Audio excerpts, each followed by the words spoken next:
All right, we're on page 108. 108. I have an additional copy of this particular study in my office. Should have grabbed it before we started. Let me just take a peek, and somebody can share that copy with somebody else.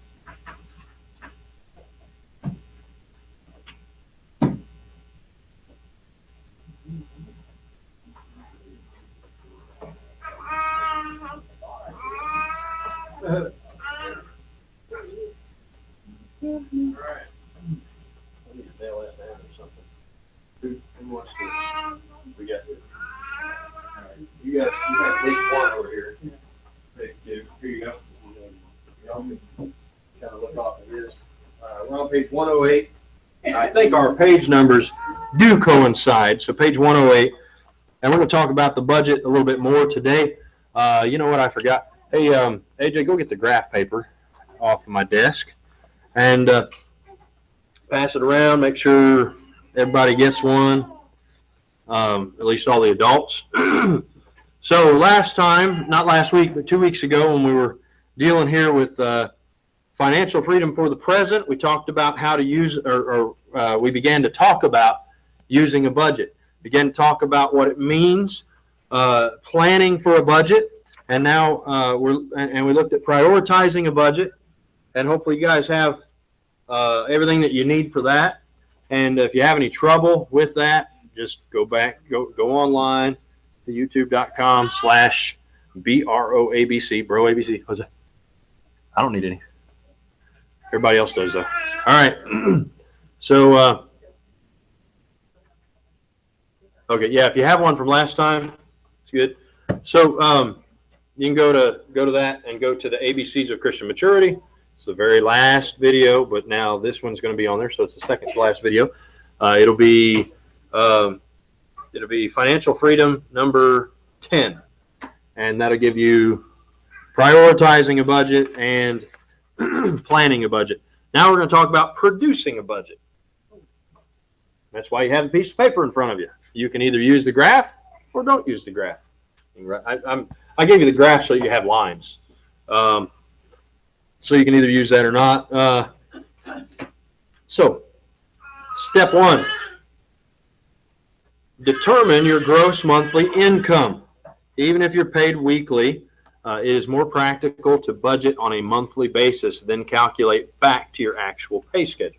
So, you figure the month, and then you can say, okay, based on a month, I can do, like, for example, we'll say, maybe your food bill is, if you're, and for those of you that this doesn't necessarily apply to now, it will apply to you at some point, hopefully, for sure.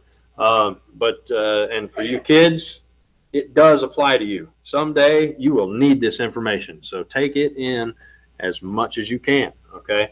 In fact, this is one of the most neglected subjects for children growing up in the home. Unless you take a business class at school or something, whose parents taught them budgeting? Nobody's. Mine didn't either. I learned it in Intro to Business in high school. But if you don't, and sometimes, and Intro to Business was an elective. I didn't have to take it. I took it, and so I've always, as a youth pastor at McGregor Road, I always made sure that when I had graduating students that year before they graduated, we spent at least 6 months talking about finances and budgeting, so that they would know, what they need. Oh, it's not this, it's that one in there. Okay, now we know. I've got another computer set up back here now for Bible study and whatnot. So if you need to use a computer for Bible study, we use that one back there. It's online and all that. We can work on your other thing too, the invoice thing, so that it'll work on that, because that one's probably a little easier to do it. If not, then it'll work out either way. So, perfect. So this budgeting thing, it's important. It's very important. It's important for all of us, and I can't stress that enough. We could just have a whole lesson or whole session just saying over and over again Budgets are important, and this is why. And then give many, many, many, many reasons why budgets are important. If you don't have a budget, you can very easily go broke. Very quick, very quick. And budgets are very important, or at least knowing how to balance a checkbook and all of that. Knowing what your income is, what your outgo is.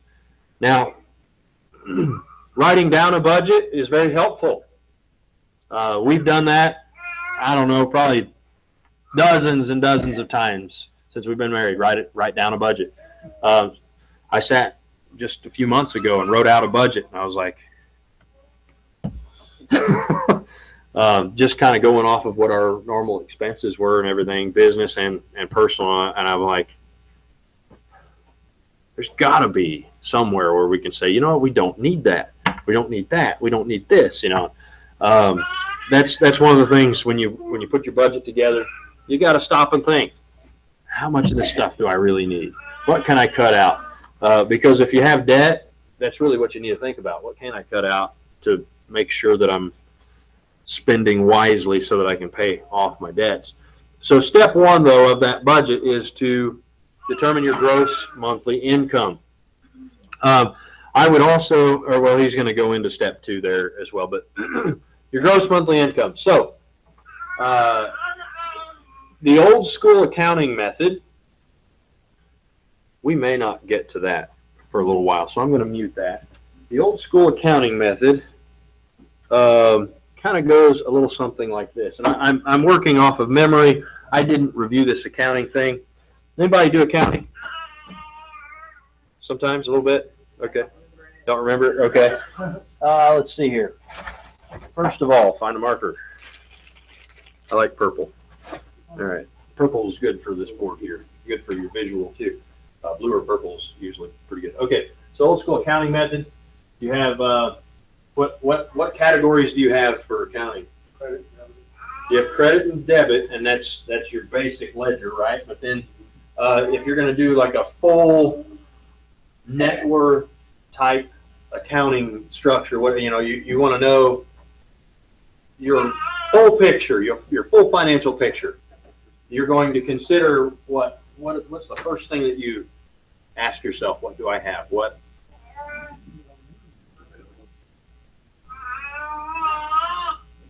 assets do I have? And along with the assets, now you also need to know liabilities. Now liabilities are like your bills, kind of, okay? Or debts. So this is how you determine your net worth: assets versus liabilities. So, is your income an asset? Only if you keep it. Only if you keep it. Your assets is what you have that you tangibly own, that you keep. So we'll say, for example, you have maybe a house. That's an ugly little house, but you have a house. That's an asset. Okay, but along with that asset, you may have a mortgage. I did it that way because mort, like dead. Mortgage. So we'll do it this way. Mortgage. So that's a liability, right? Mm-hmm. So let's say you have a house, it's worth $10,000. It's a cheap house, but you only got a $7,000 mortgage on it. What's your net worth? If that's the only asset and liability that you have. $3,000, right? Easy math, right? There you go. Now this is like net worth calculation. This kind of thing is what financial planners use to show you that you're broke. Just in case you wanted to know, I used to be a financial planner, and you do a financial picture basically, and capture. You ask someone. You deal with the budget. and then you deal with assets and liabilities. You categorize all their assets. You have your little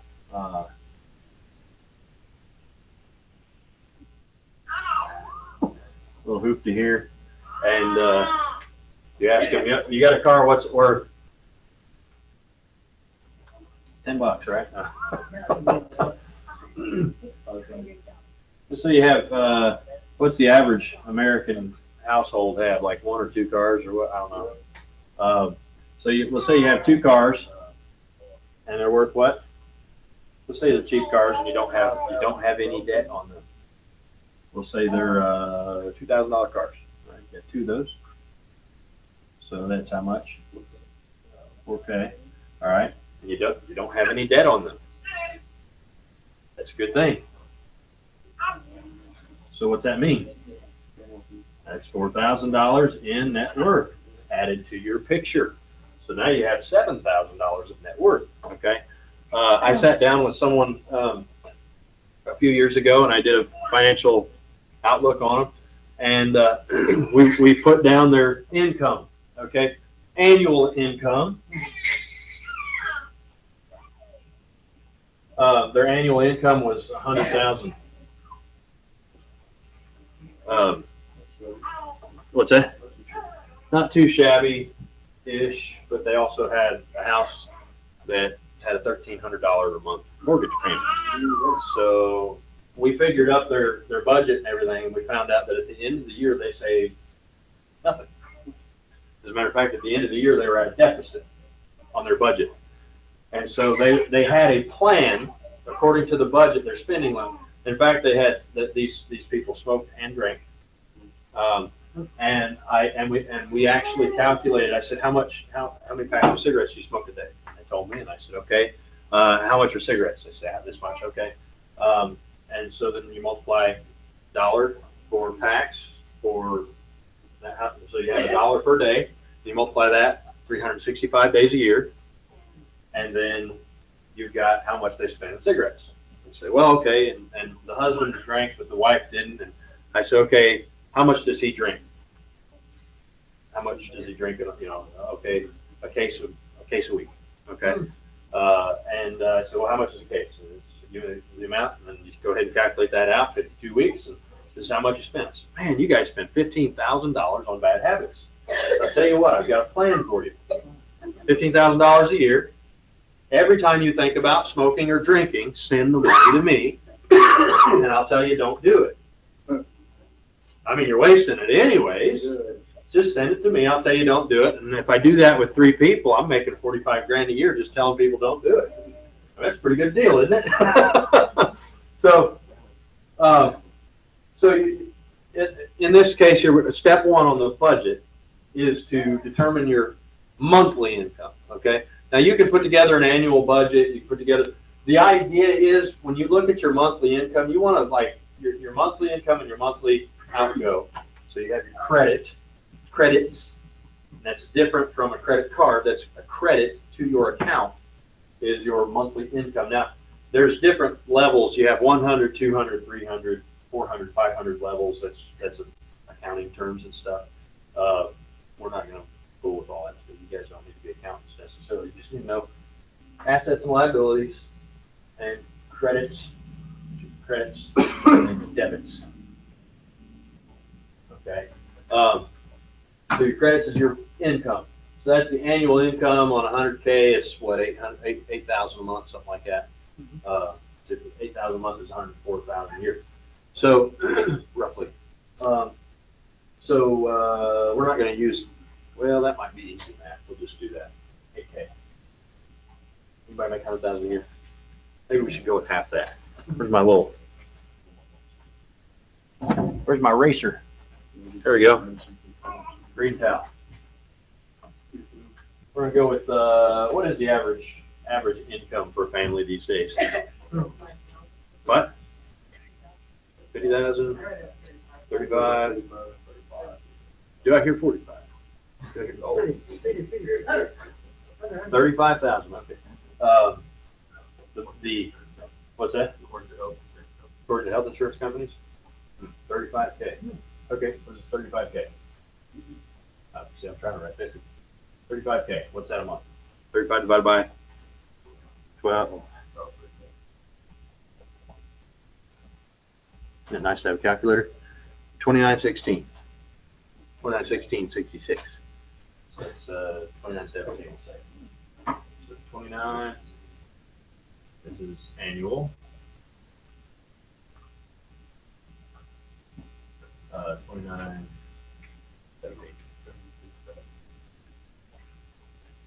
Yeah, 36 is probably easier, right? Philip? Hey. Yeah, you're right. Okay. We'll do that.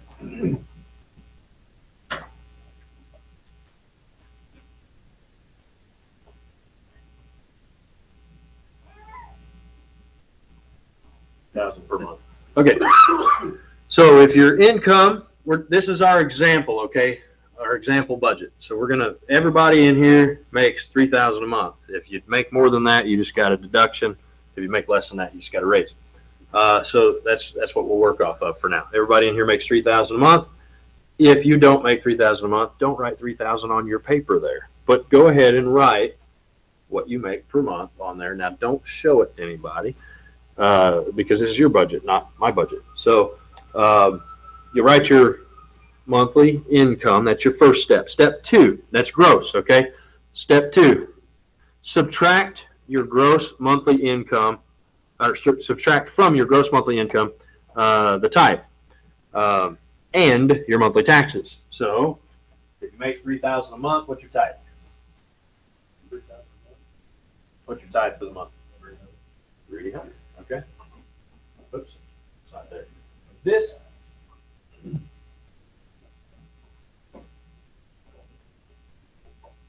Okay. And then, what's your taxes? 0.25? Think so? What's that?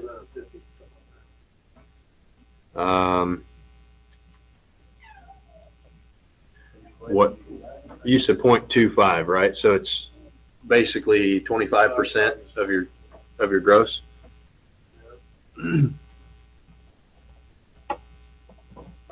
$750. You're right. That sounds about right. Because anytime I would try to figure out what my net was going to be, if I just take my gross, or the number of hours times the wage hourly rate, and then times 0.75, it would give me roughly what my net would be. Sound about right? So we're going to say $750 in taxes. Okay. And then it says here that this is going to be your net income. So that's our gross.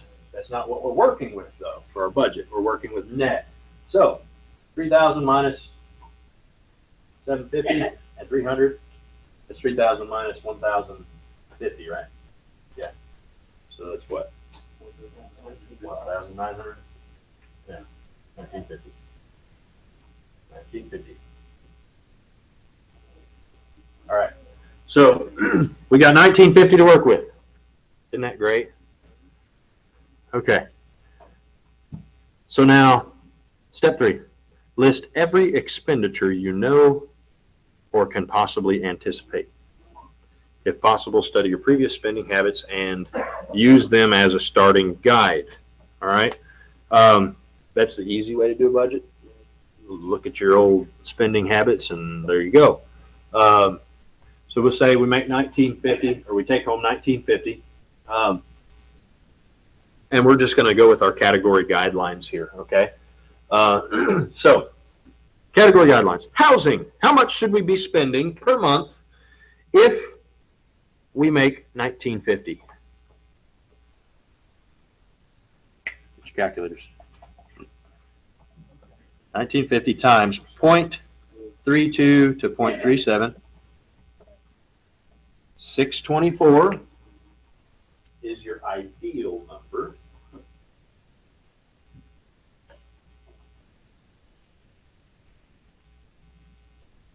And the maximum number should be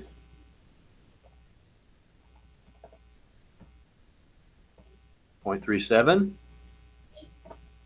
721.50. So I would say, you know what I do? Your maximum 720, that $1.50.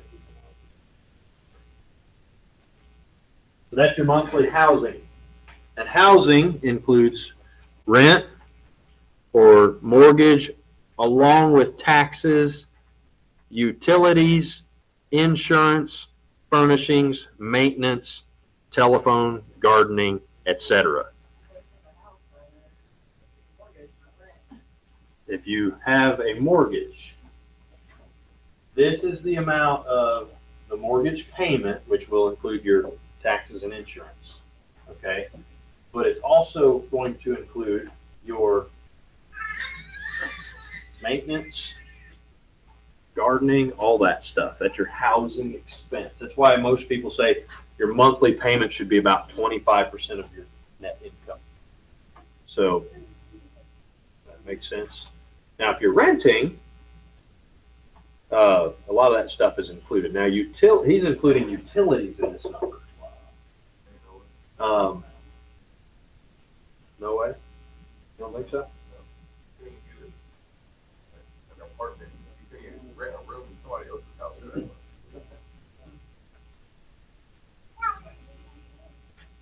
Yeah, renting's a little bit different. I own a house. It's a $55,000 house. It's a 3-bedroom, 2-bath. And let me tell you, hold on.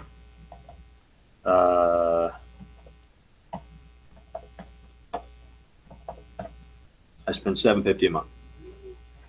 That's for mortgage, water, gas, and electric. That's cell phone. That's a business expense. Gardening? No. No gardening. No gardening covered in that. So whether or not we agree with that, I would say that food and groceries, I usually figure food and groceries, like if I'm going to do gardening, that's coming out of my food and grocery money, usually. This is why this number, the number at the bottom of this, that's where I usually go for. I'm in business, so what I do is I figure out what this number is, and then I make this number exceed that number. That's kind of what you kind of have to do sometimes. If it's like, okay, cost of living is higher than this, then I need to make more than this a year. Let me tell you something. I did have in high school shop class. My shop teacher, and I can't remember his name now. In shop class, he went through some numbers and he said, fellas, let me tell you something. You want to leave mommy and daddy's house? You need to make $11 an hour. He said, if you don't make $11 an hour, you're not going to make it. That was 15 years ago. No, it was more than 15 years ago. That was 18 years ago. 18 years ago. He said, if you're going to move out of mommy and daddy's house, you need to make $11 an hour working 40 hours a week. He said, if you don't make $11 an hour, you cannot support yourself. If you want to get married, for every person you add to your family, you need to make $2.50 an hour more. He said, if you want to get married, get raised.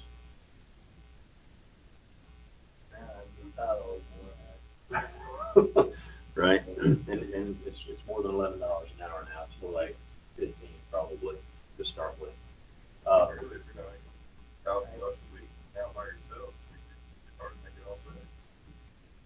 Yeah. Yep. Yeah. Our this is obviously, I don't think 36,000 is your average. If 36,000 is your average, then we're finding that the average family can't afford to live. Family. Oh, okay. Individual. Sorry. The 36 individual. Yeah. That sounds a little better. Because if you're single and that's all you're spending, that's about right for single, right? Yeah. Let's change our numbers. We're running out of time too. All right, let's do it real quick. Somebody get a calculator. Ready? What's our number? 80. Okay, so what's that be? What's that be per month?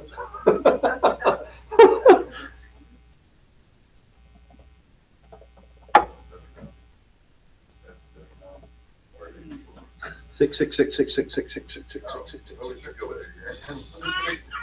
You know what? Let's forget the annual. That's we'll just say 6,000. How's that? 6K. Right? 6,000 a month. 6,000 a month times 12 months is what? 72. There's your first number, right? Yeah, that's right, because we were doing 60 or 36. So 36 for an individual, 72 for a family. So 6K. So we have, what was it? Tithe would be 600. Taxes on 6K, it was 740, you said? Or 720? What? On what? 6K, 0.25.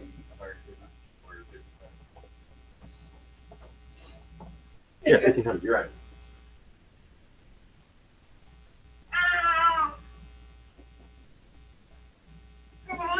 All right, 1,500 plus 6. 21. And 6 minus 21. Oops, not 600. 39. So, 3,900. 6 minus 21? 6,000 minus 21. Oh, okay. So, housing. Housing is now 1248 to 1440. That sounds about better. That makes me feel a little better, doesn't it? Doesn't that make you feel a little better? But that's if your family income after tithe and taxes is 3,900 a month. Okay, so y'all just doubled your salary, all of you, on our number here. So when you're figuring, by the way, if you're figuring a budget and you're married, your budget includes the income of husband and wife and children. No, I'm just kidding. Husband and wife. Good job, Ezra. Amen, Travis. So that's husband and wife income. All right. That's assuming husband and wife both have an income. That's not necessarily necessary though, but if you're married, you should probably have income enough to cover both husband and wife. So back to my shop class, all right? He said you need to make $11 an hour. I'm like, dude, $11 an hour. I got a job over at Arby's and they pay me $6.75. Like, that's not gonna work. What's that? Unless you work 80 hours a week. That's right. That's right. I'm like, man, and they only work me like 20 hours a week. Like, I can't. I'm never moving out of my mom's house. It's not going to happen. I'm never going to be able to. So,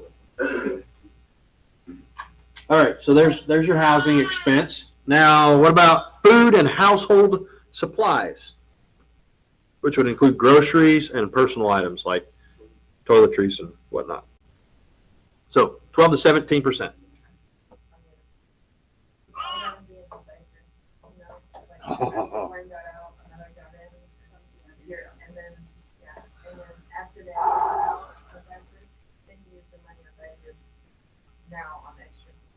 Oh yeah, oh yeah. By the way, if you got babies, if it's not too late, or when you have babies, if as long as you can nurse, it saves you money. It's also good for your health too. But yeah. Now he was a special case because of his health. But what's that? On the dollar menu. Ooh, man. Whew. Wow. Well, when he grows up a little bit and he can eat regular food, you can. I don't know. We were trying to. I was able at one point to figure out, if we could eat, if I could eat like a whole meal on like less than $1, we were good. If we could like calculate like a whole meal on less than $1, like per person. What's that? Tuna and an egg? An air? Right. Well, that was a long time ago. Okay. That's not happening anymore. And by the way, you look at the difference. You go buy something ready-made, and you're going to spend roughly $5 or $6 a person on a meal ready-made. Now, if you think about that, you take our family, $5 a person, there's 6 people in our family. How much you spending on a ready-made meal every time? $30. $30. That's $90 a day. If you're getting ready-made meals for every meal every day, or you buy garbage that's murdering you, that you make at home, right? Yeah, you make TV dinners and you're gonna die.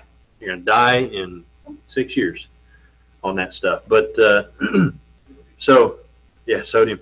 Okay, so on this budget, this income, your what you shoot for is $468. Say food, $468 a month, and then you can go as high as at 17%, $663. All right. So that's your monthly. Now, remember though, these numbers actually, if you go to the higher number for everything, you're going to exceed this number. Because, this is a range. And if you range in the middle, then you're probably going to be okay. If you go lower, then you're going to be, you figure out, what do we have, 12 or let's see here, 32, 12, 10, 7, 5, 5, 5, 4. Yeah, you if you go with the lower number on all of them, you're only spending 80% of your income, and then you have 20%. 80% of what's left over after taxes and tithes for tithe and taxes. So if you're only spending 80%, guess what that means? You got 20% for other stuff, savings, discretionary, whatever. So, and we even have a miscellaneous, a miscellaneous fund, right? You even have a miscellaneous fund. You can give money to my wife. All right, so auto expenses. Auto expenses. This is not a car payment. This is gas, repairs, maintenance, tires, insurance, licensing, those kind of things. Not a car payment. Car payment falls under debt elimination. Okay, so hopefully you don't have a car payment. $3,900. If you do, I'm not telling you, that you're like the worst scum of the earth. We're just saying it's best if you don't. If you do, well, if you don't, it might fit. If you do have a car payment, it might fit in the place where maintenance would fit, hopefully, because hopefully you're spending less on maintenance and so or repairs. But either way, I think it's better to get a cheaper car, pay for the maintenance, than it is to buy an expensive car and pay extra for insurance and all that. So 13% times 0.13. Your low end, 507. Auto, 507. And your high end, now that's fuel too. That's fuel too. So 3,900 times 0.15. That's 585. All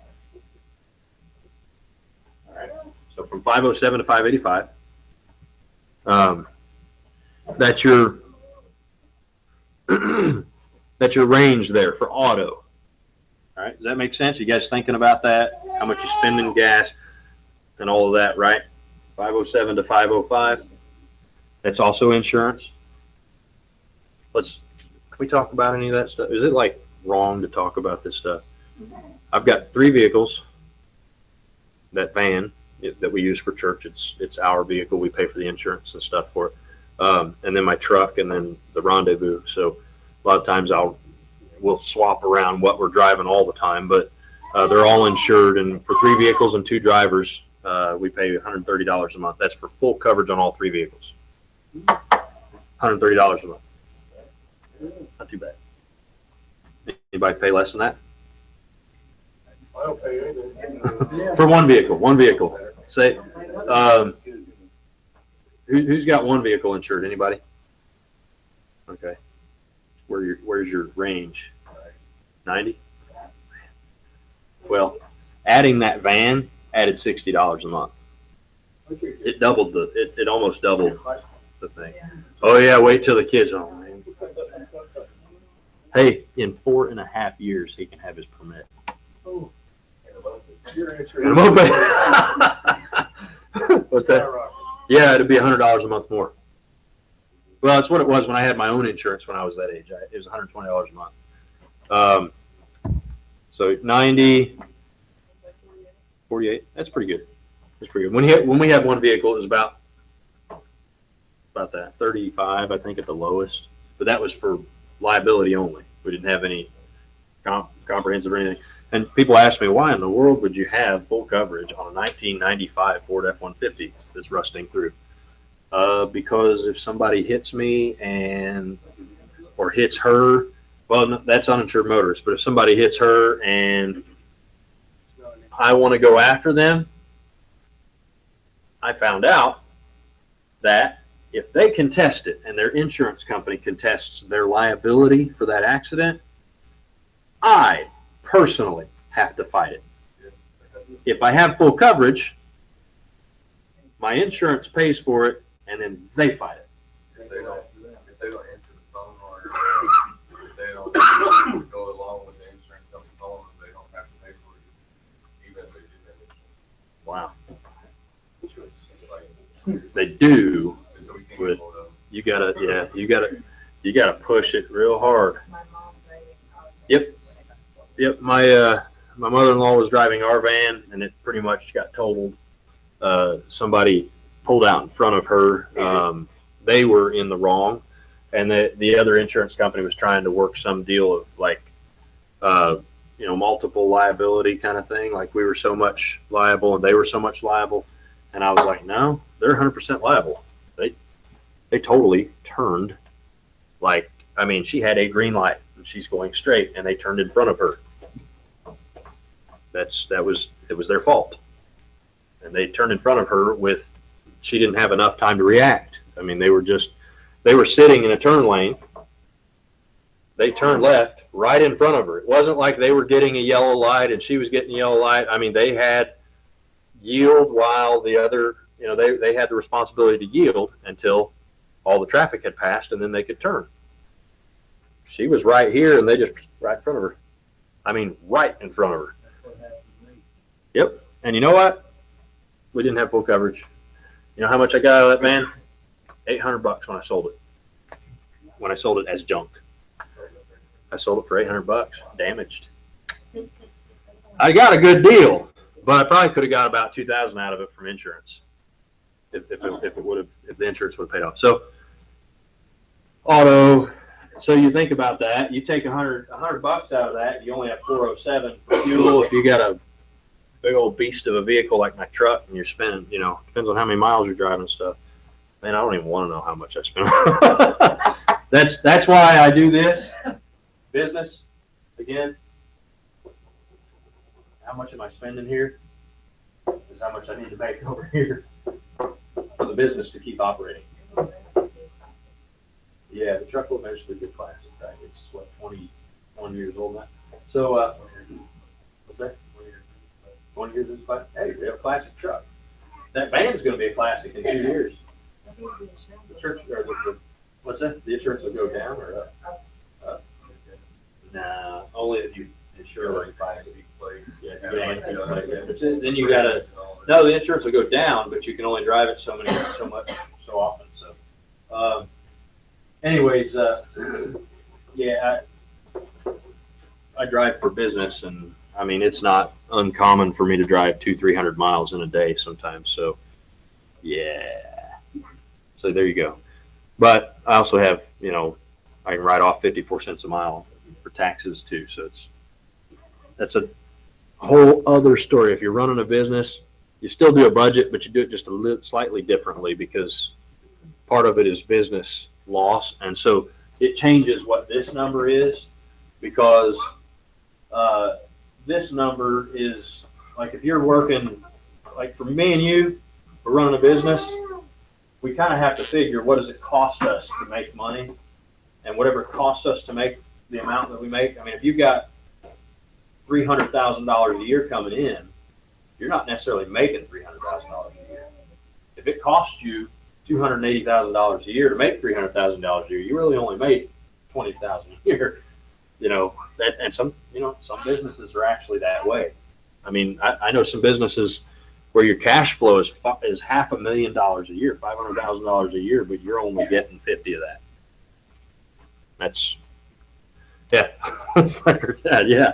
So, you know, I've got a big cash flow type business, but I, you know, our end result is we make about 30% of everything that comes in. That's all, 30%. So, you know, imagine that. If I want to make 30,000, I have to make 100. I have to have 100 come in. So it's just the way it works. And I was talking to somebody about real estate the other day, about realtor, like sales, real estate sales. You want to make, you want to have a, not income, but a gross receipts of 120,000 a year. Gross receipts actually means after all of your expenses, you probably made 60 or 55 out of 120. You made 55. But in order to do that, you have to sell $4 million of real estate per year to do that. Yes, $4 million in real estate per year. And the average house, 140,000, so you got to do 28 houses a year. It's about 2.5 a month. So, or 2.25 or something like that. So anyways, we got our auto. I knew it was going to take all day to do this third point.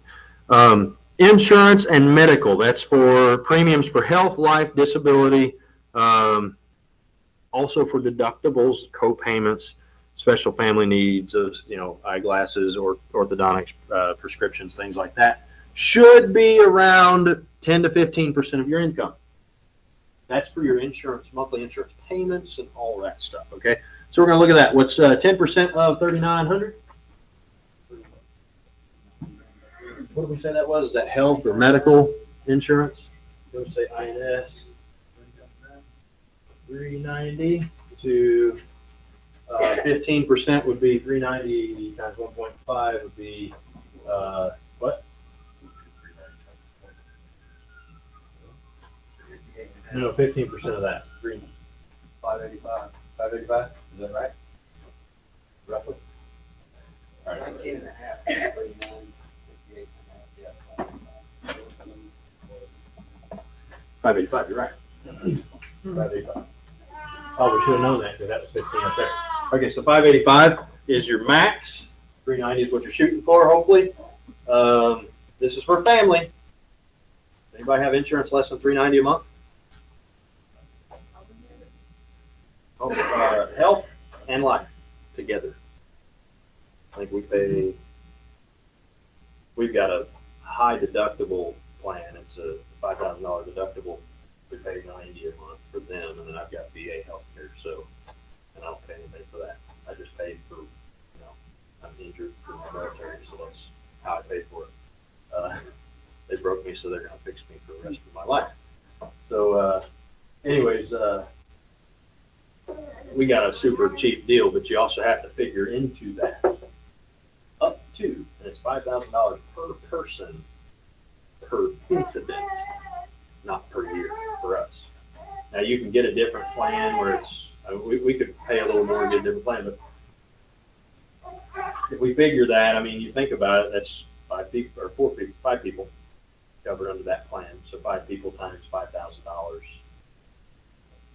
But we're figuring what is the likelihood of us having a $5,000 or more medical emergency. The likelihood is probably 1 out of maybe their childhood. So 1 for each of them in their childhood. That's probably the likelihood. So that's what 4 times 5 is $20,000 during a 20-year period of time. So $20,000. So we've got to figure about $1,000 a year is what we need to have set aside just in case for medical emergencies. Except for Emma, if we were on the plan that we're on now, we were actually on the plan that we're on now, and her last catastrophe, it only cost us $200. Broken arm. And they were able to cast it and everything for $200, and she She got it healed up and everything. And we should have taken her to a specialist after that to make sure that it was healed and everything. But she's riding with that hand, so it's no problem. So, and she doesn't favor it like it's hurt or anything, so it's all good. It was a fracture. It wasn't really break. But anyways, so there's your medical, life insurance. If you're family age, like you have kids in the home, you should have, especially men, you should have enough life insurance to pay off all your debts. And then after all your debts are paid off, that's mortgage, car payments, everything, all of your family debts. After your family debts are paid off, you should have a minimum of your annual income times the amount of years that your children have left in the home. So for us, it needs to be my annual income times how many years it's going to be for her. So another 15 years. So 15 years times my annual income plus all of our debts.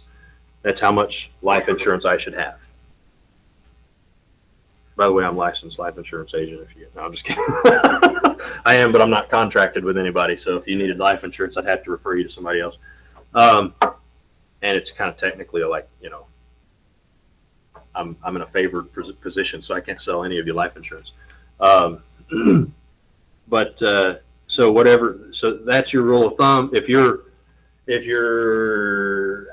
past that stage, kids are grown, or any other circumstance, you're single, whatever, you need to have enough to pay off debts and final expenses. Final expenses. Don't let anybody fool you. No matter what they say about, oh, you can do it for $1,500 and cremation and blah, blah, blah. You cannot do a funeral for less than $4,000. Absolutely cannot. And depending on where it is, you may not be able to do it for less than $10,000. You should have at least $12,000 in life insurance, no matter who you are. And you can get, like, even in, I mean, our mother-in-law, she was in very bad health, and she had a whole life policy. It was just a final expense of 10 grand, and she's paying $25 a month. That's like, that's worth it for just covering your final expenses, because you think about, I mean, and this isn't for you. This is for all those people around you. I mean, if you're an adult and you pass away and you got children or a spouse or whatever, and they've got to all of a sudden come up with $10,000 to $12,000 to figure out where you're going. It was 10 grand just for, I mean, the plot was already purchased, and we're doing the funeral at McGregor Road, which isn't cost. So I mean, it's 10 grand just for them to do their thing to, you know, basically make her ready and put her in the grave. And that didn't even cover the obituary. $400 and something. So anyways, those expenses, you know, and there's different funeral homes and all that. Everybody's got different pricing. My grandma, when she passed a year and a half ago, it was almost $14,000. Yep. So, you know, I've done a lot of funerals, so I know the low end guys, you're still spending $4,000, and that doesn't include your burial plot and your open and closing the grave and your tombstone and all that. You're talking $4 grand just for the funeral service. So keep those things in mind. That needs to be in your insurance part, in your insurance portion of your budget. If you don't have life insurance, I recommend getting it, especially if you're in decent health. Get it while you're in decent health. If you're young, get a term policy. Term policies are cheaper. You could probably get a $500,000 policy for $20 a month. Good. You need to have 20 times your annual income. So just keep that in mind. I'm just saying that for her sake, if something were to happen to you next week, you know, and I'm not trying to sell you guys. Hopefully nothing happens to you for the next 50 years. Good seeing you. Yep. No. Right. No. And you know, obviously, life insurance it's not if something were to happen to you, like something happened to you, like for example, I got life insurance. Something happened to me. It's not covered. If something happens to you, like as in somebody bumped you off to get life insurance, it's declined. Or if you commit suicide within the first 2 years of a policy, it declines. Or if the agent knows that you were suicidal, it's a decline automatically. So, anyways, there's a lot of checks and balances on those things. So, insurance, keep that in mind. This is, by the way, this is a financial talk per se. Okay. This all has spiritual applications, and it's in the midst of a study that we're doing. So understand that, yes, we're talking a lot of like finances and things like that. A lot of this just has to do with being responsible. Now, please don't get offended if I say you should have this or you should have that and you don't. Sometimes you just can't afford it and you just need to, make arrangements to make it work. All right, personal. Clothing, hairdressing. Like I dress my hair once in a while. Pets. Subscriptions, like if you got magazines for some crazy reason, but other subscriptions could be Gold's Gym and your personal trainer. Amen, brother. Or whatever other subscriptions that you may have, memberships or whatever. I got American Legion once a year. But 7 to 10% they figure for that. 10% would be $390. 7% would be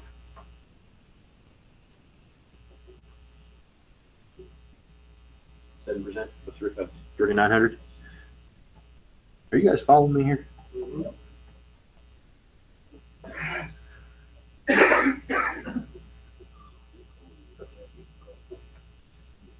Somebody say it's cold in here? Are you serious?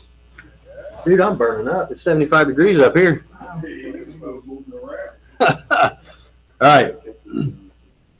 So 273. You guys think about these numbers. I mean, if you got a family, after your subscriptions and whatnot, if you pay $10 a month to Gold's Gym and with $30 a week for Travis to personally train you, make sure you're in good fitness and all that.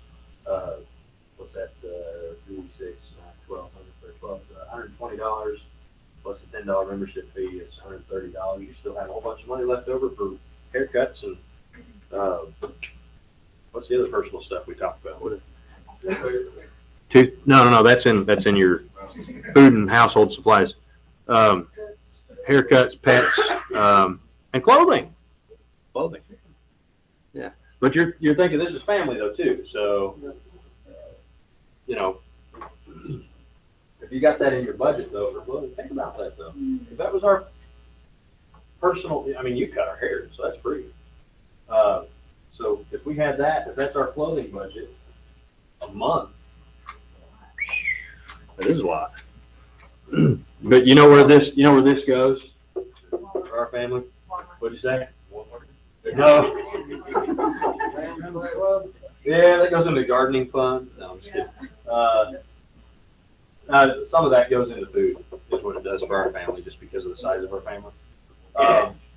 We probably spend close to $700 or $800 a month in food. Yeah. Think about it. $700 or $800 a month in food. We'll say $600 a month in food. That's $100 a person for food. Yeah. That's for a whole month, 30 days, $100 a person. That's not eating good. That's eating cheap. So, anyways, yeah. So. All right, we gotta get. All right, let's quickly close this out. Let's entertainment, recreation, or debt elimination. We don't want to skip that, right? 5 to 7%. Yeah. Give me numbers. Y'all are supposed to be helping me here. 5 to 7%. What's 5% of this? 10% is $390. So half of $390. What's that? What? 170. Yeah, half of 39, 17. Is that right? 19.5. That's not, give me the number. Come on. All right, these next few numbers are the same numbers, so. Wait a minute. 195. All right, 195 to 7% was 273. That's what, if you're making that much and you have debt, this is supposed to go toward debt payoff. And then if you don't have debt, that's just surplus.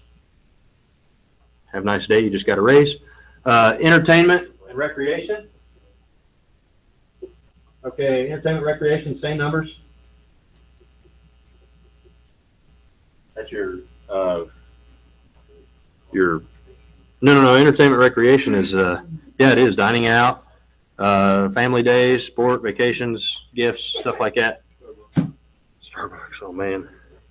Yeah, Starbucks. Okay, savings, or giving and giving is not, that's not your tithe. That's talking about like if you give to missions or you give to special needs, love offerings, whatever. Giving 5% is 195.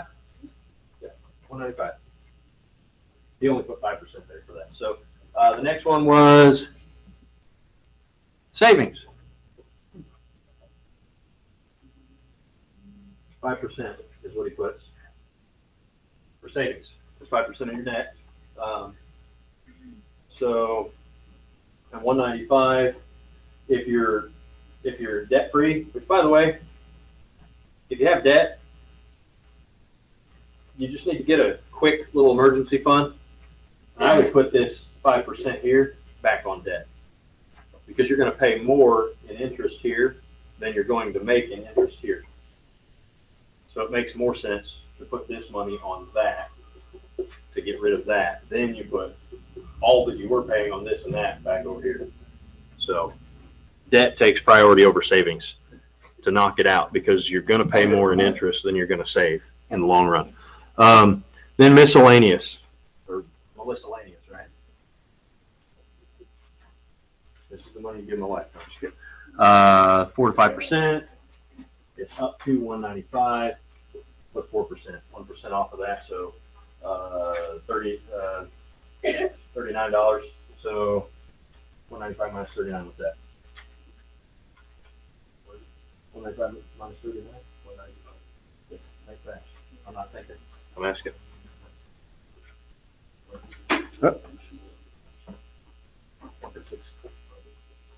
Oh. $5 off.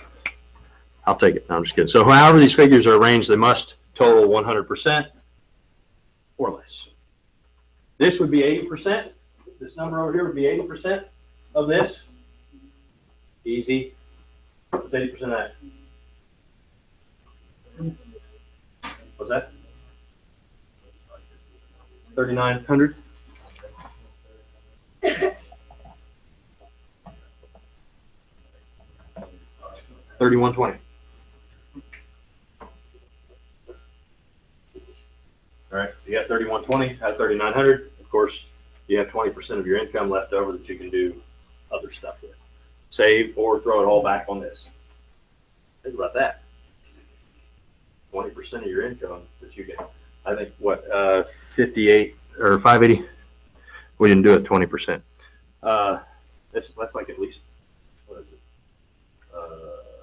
$700 or so that you can throw on debt every month if you go with 80%. We were doing all this. Hopefully, you can take these same percentages and put your income, figure your percents, and try to stay in something like that. Now, if you're in business like he and I, you figure out what some of the business costs are. They don't go in this category. They actually go up here to determine what this number actually is. So that's it's a little bit more complicated, but you got to figure out how much you actually make first. So, because some people think that, oh, you're in business and, you got checks in the amount of whatever the number is, $100,000, you make $100,000. That's not true. You make whatever it costs, or you make 100,000 minus whatever it costs you to make that 100,000, or to bring that 100,000 in. So, make sense? Any questions, comments? If you have kids, teach them these principles. Next week, we'll talk about persevering with the budget. And I'm going to give you all homework. Do that on your own situation, okay? Because for those of you that are out on your own, if you're struggling and going into more and more debt every month, it's because that's not right. Either this is lower than this, or this is higher than this. That's why at the end of the month, you end up with, instead of plus this much, you end up with minus whatever the number is. And if you do this for so long, you end up, I don't know what the sign is for bankrupt, but that's what you end up. Sad face. It's this right here. Sad face, no money. If you're not out on your own, but you're thinking about it, none of you kids ought to be thinking about it yet, but you still should think about budget and maybe even do a mock-up thing or whatever. But if you're not out on your own, you're thinking about it, you need to kind of figure out, okay, sometimes you do it backwards. If you don't have a job right now, figure out what your costs really realistically would be. Instead of doing percentages, go and say, okay, this is what the current housing cost would be if I want to rent something. This is what the rentals around here cost. This is how much I think it might cost for food, and so on, so on, so on. And then say, okay, now at the end, it's this much. So I need to make that much. Or I need to make that much plus this. All right? Make sense? Questions, comments, arguments, blanks, anything? All right, let's pray.